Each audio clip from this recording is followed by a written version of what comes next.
Hey I want to learn something new about sound and music. Sounds that shake and sing. Sound is all around us.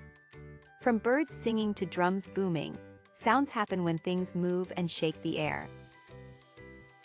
The word vibration means a fast movement that makes sound.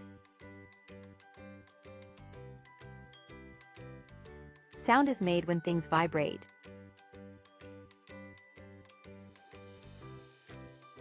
We hear sounds when the air shakes and reaches our ears. Loud sounds have big vibrations, and soft sounds have small ones. Animals use sound to talk or find food. Music is made by putting sounds together in patterns. Search online for more interesting facts about sound and music. Let's learn something new.